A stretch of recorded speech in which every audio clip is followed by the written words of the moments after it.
Hi friends, ஈஸியாக banana cake அவன் இல்லாமல் எப்படி செய்யுதுன்னு பார்க்கலாமா? அதுக்கு ஒரு பவுலில் 1 கப் வீட் flower, 1 table spoon baking powder, 1/2 table spoon baking soda, அதுக்கப்புறம் ஒரு பிஞ்ச் இந்த ட்ரை இன்க்ரீடியன்ட்ஸ் எல்லாம் மிக்ஸ் பண்ணி சைடில் வச்சுக்கோங்க. அப்புறம் இன்னொரு பவுலில் 2 ரைப் பனானாவை நல்லா ஸ்மாஷ் பண்ணிவிட்டு அதில் ஒரு egg, 1/2 cup sugar, 1/4 cup oil, அதுக்கப்புறம் 1 டேபிள் ஸ்பூன் வெனிலா எசன்ஸ் சேர்த்துருக்கேன். பனானாவை ரொம்ப மிக்ஸ் பண்ணிட்டீங்கன்னா உங்களுக்கு அந்த டெக்ஸ்சர் வராது. அதனால கொஞ்சம் லைட்டாக பனானா இருந்தாலும் பரவாயில்ல.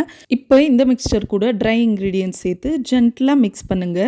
அப்போ உங்களுக்கு இந்த ஃப்ளஃபினஸ் கிடைக்கும். இப்போ எந்த பவுலில் பேக் பண்ணுறீங்களோ அந்த பவுலுக்கு ஆயிலை க்ரீஸ் பண்ணி வீட் ஃப்ளாரை டஸ்ட் பண்ணி எடுத்திருக்கேன். நான் இன்றைக்கி இது அவன் இல்லாமல் இட்லி குண்டால தான் போட்டு அவிக்க போகிறேன்.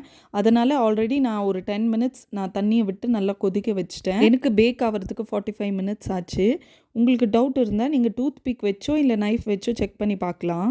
நான் எக்ஸ்பெக்டே பண்ணல இவ்வளோ சூப்பராக வரும்னு. இதுதான் நான் ஃபஸ்ட் டைம் பனானா கேக் பண்ணுறது.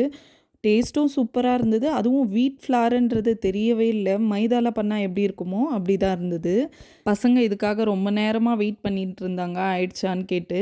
இப்போ உங்களுக்கு தெரியும் அதோட டெக்ஸ்சர் எப்படி இருக்குன்னு. நல்லா ஸ்பாஞ்சியாக சூப்பராக இருந்தது. அவன் இல்லாமல் வீட்டிலே ஹெல்த்தியாக செஞ்சு கொடுக்கலாம் பசங்களுக்கு. ரொம்பவே சூப்பராக இருக்கும். உங்களுக்கு நான் போடுற வீடியோஸ் பிடிச்சிருந்தா சப்ஸ்கிரைப் பண்ணிக்கோங்க. நிறைய பேர் சப்ஸ்கிரைப் பண்ணாமல் பார்க்குறீங்க. ப்ளீஸ் சப்ஸ்கிரைப் பண்ணிவிட்டு பாருங்கள். Thank you so much. பாய்.